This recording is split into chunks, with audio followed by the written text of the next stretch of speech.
My oldest sister, Martha, scurried around the house, her lips pursed together in concentration. She and Mary spent the entire afternoon in the courtyard preparing a meal for Jesus and his 12 followers. When Martha was in prep mode, we all walked on pins and needles. She was known to push us out the door if we got in her way. Martha demanded that the preparations be the best, especially given the unique honor of hosting the teacher, as we affectionately called him. As always, Mary quietly followed her directions. When she was alive, Martha was the most practical woman I knew. Unable to sit still, she was always busy, alert to detail, a perfectionist at heart. She was a doer, an implementer. She was gutsy, freely speaking whatever was on her mind. Yet few people had a more generous heart.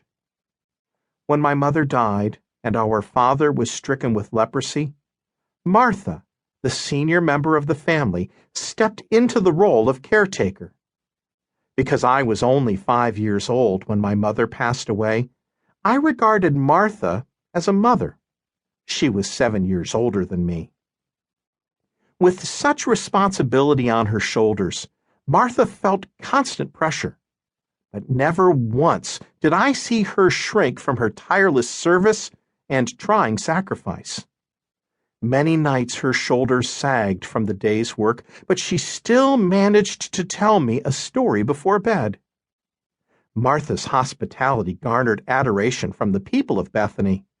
She would often prepare meals for our neighbors and friends when they were ill. What I remember most about her were her hands. Calloused and coarsened from years of hard work, they were the hands that fed and comforted me throughout my childhood. I would often stare at her hands. Mary was cut from a different mold. She was born 2 years before me. She was a reflective soul, tender and given to times of solitude.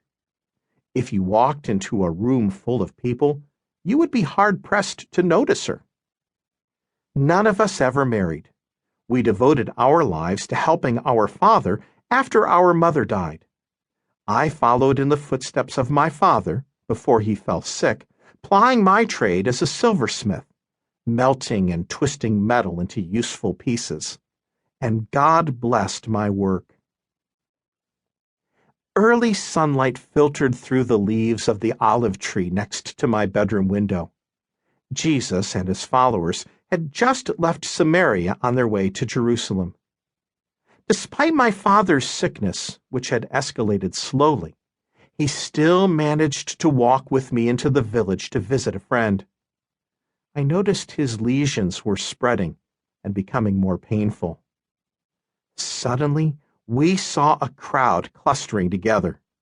Jesus, the prophet from Galilee, was praying for some people who were sick, all of whom I personally knew.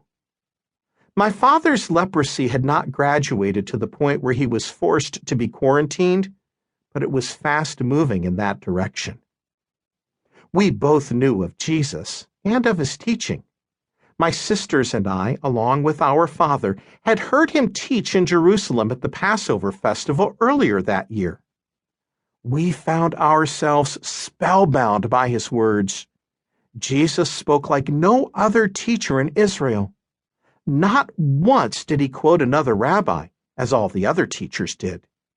He instead used parables and metaphors and claimed that Almighty God had directly inspired what he said.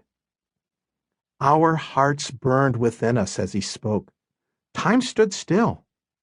Our eyes never moved from his face. The music of his voice, the majesty of his person, and the magnetism of his words ravished our hearts. There was an air of sovereignty about him. His confidence felt almost tangible, and it made me stand taller. At the same time, he was gentle and approachable, an unusual combination.